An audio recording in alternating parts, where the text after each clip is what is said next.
Hi, welcome to your my channel. తెలుసు కదా movie గురించి చెప్పాలంటే అందరికీ తెలిసిన కథే, మీకు తెలిసిన కథే. కానీ పూర్తిగా కథ తెలుసుకోవాలంటే తెలుసు కదా మూవీకి వెళ్ళాల్సిందే. ప్రతి ఒక్కరూ సినిమాకి వెళ్ళండి, సినిమా చూడండి. ఒక మన మన లైఫ్లో జరిగే కొన్ని సిచ్యువేషన్స్, కొన్ని మనం ఫేస్ చేస్తూ ఉంటాము. అది ప్రేమలో కావచ్చు, ఫ్యామిలీ విషయాల్లో కావచ్చు. దాన్ని మనం ఎప్పుడూ ఫేస్ చేస్తూనే ఉంటాం. ప్రతి ఒక్క జీవితంలో జరిగే కొన్ని ఇన్సిడెంట్స్ ఆ సినిమాలో తీశారు. ఇంకా సినిమా గురించి చెప్పాలంటే బాగుంది. సినిమా అయితే బాగుంది, అంతే. జస్ట్ బాగుంది, మరీ బాగుంది కాదు, బాగుంది. సిద్ధు జొన్నలగడ్డ గారు ఆయన సినిమా డీజే టిల్లు స్క్వేర్ చూసిన తర్వాత మనం ఎక్స్పెక్టేషన్ పెంచుకుంటాం బాగా. కానీ ఆ రేంజ్ ఎక్స్పెక్టేషన్ అయితే నా సినిమాలో లేదు. కానీ సినిమా మాత్రం అలా తీసుకెళ్ళారు అంతే. సినిమా మన హీరో గారు ఆయన భుజాల మీద మోసుకెళ్ళారు సినిమాని చెప్పాలంటే. చాలా కష్టపడ్డాడు ఆయన. ఆయనదే వన్ మ్యాన్ షో సినిమా మొత్తం. రాశి కన్నా మళ్ళీ కేజీఎఫ్ హీరోయిన్ ఆవిడ కూడా వాళ్ళకి ఇచ్చిన పాత్రలో వాళ్ళు బాగానే చేశారు. కానీ వాళ్ళిద్దరిని హ్యాండిల్ చేయడానికి హీరో గారు పడిన తపన, ఆ ఎమోషన్ అలా క్యారీ చేసుకుంటూ సినిమాని అలా కడ వరకు తీసుకెళ్ళారు. సినిమాకి వెళ్ళిన తర్వాత నేను ముందు అనుకున్నాను టిల్లు స్క్వేర్ తర్వాత వచ్చే సినిమా కదా, మామూలుగా ఉండదేమో అనుకుని నేను వెళ్ళాను. కానీ కొంచెం డిసప్పాయింట్ అయ్యాను. ఎందుకు డిసప్పాయింట్ అయ్యానంటే స్లో వెళ్ళింది అంతే సినిమా. అలా ఒక ఎమోషన్గా, ఒక లవ్ స్టోరీతో ఒక ఎమోషన్గా క్రియేట్ చేసుకుంటూ వెళ్ళింది తప్ప వావ్ అనిపించే సీన్లు అయితే లేవు సినిమాలో. ఈ సిద్ధు జొన్నలగడ్డ గారి గురించే వెళ్ళాలి సినిమాకి వెళ్తే. ఆయన గురించి అయితే ఒకసారి అయినా సినిమాకి వెళ్ళి చూడొచ్చు. సినిమాని ఎంజాయ్ చేస్తారు, పర్లేదు. కానీ మరీ అంత ఎంజాయ్ చేయరు. నెక్స్ట్ ఏంటంటే, నేను సినిమాలో వైవార్స ఉన్నాడు కదా, వైవార్స క్యారెక్టరు కామెడీగా ఉంటుంది కాబట్టి సినిమాలో వర్కౌట్ అవుద్దేమో అనుకున్నాను. కానీ హీరో పక్కనే ఉంటాడు, ప్రతి సీన్లోని హీరో పక్కనే ఉంటాడు. ఫస్ట్ నుంచి లాస్ట్ వరకు కూడా హీరో గారు వైవార్స్ ఉంటే పక్కన హీరో గారు ఉంటారు. సిద్ధు జొన్నలగడ్డ ఉంటాడు, సిద్ధు జొన్నలగడ్డ ఉంటే వైవార్స్ ఉంటాడు పక్కన. కానీ వీళ్ళిద్దరు కాంబినేషన్ అయితే వర్కౌట్ అవ్వలేదు. వైవార్స కామెడీ అయితే కొన్ని డైలాగులు వేస్తారు కానీ దేంట్లో నవ్వు రాలేదు. వావ్ అనిపించే సీన్లు అయితే నాకు ఏమనిపించలేదు.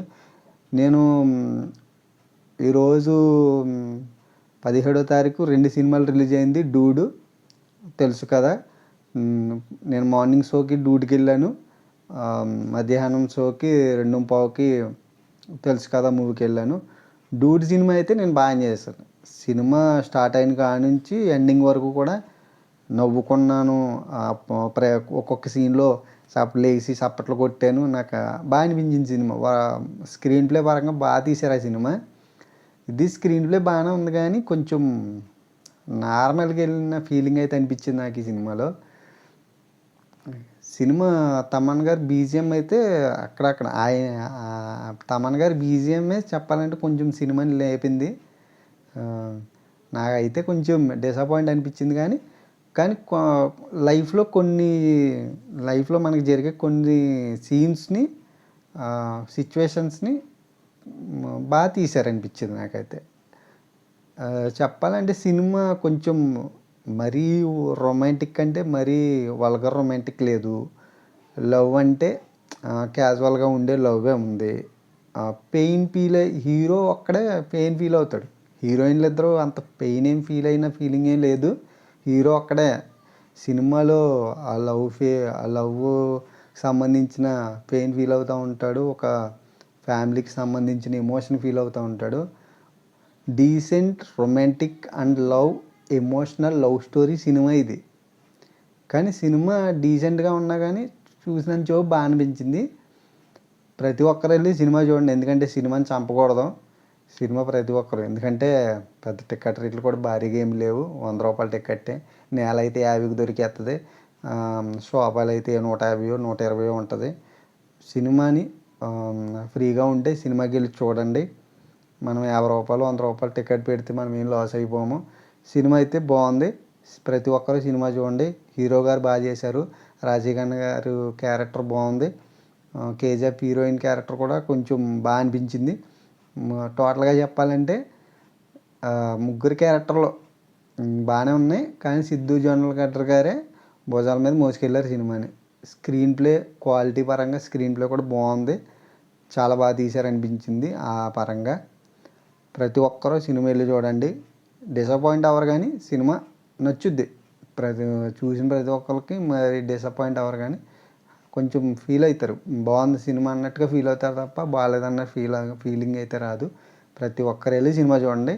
సినిమా అయితే నాకు సోగా అనిపించింది, కానీ అంటే ఎక్స్పెక్టేషన్ పెంచుకుని వెళ్ళాను కాబట్టి నాకు అలా అనిపించింది. ఎక్స్పెక్టేషన్ పెట్టుకోకుండా వెళ్ళిన వాళ్ళకి బాగా నచ్చుద్ది. సో సినిమా అయితే నేను ఎంజాయ్ చేశాను, పర్లేదు. మీరు కూడా బాగా ఎంజాయ్ చేస్తారు, ఎందుకంటే మీరు ఎక్స్పెక్టేషన్ పెట్టుకోరు కాబట్టి ఎంజాయ్ చేస్తారు. సినిమా నేను ఎక్కువ చూస్తాను కాబట్టి ముందే ఎక్స్పెక్టేషన్ పెట్టుకుని వెళ్ళడం వల్ల నేను కొంచెం డిసప్పాయింట్ అని అనిపించింది.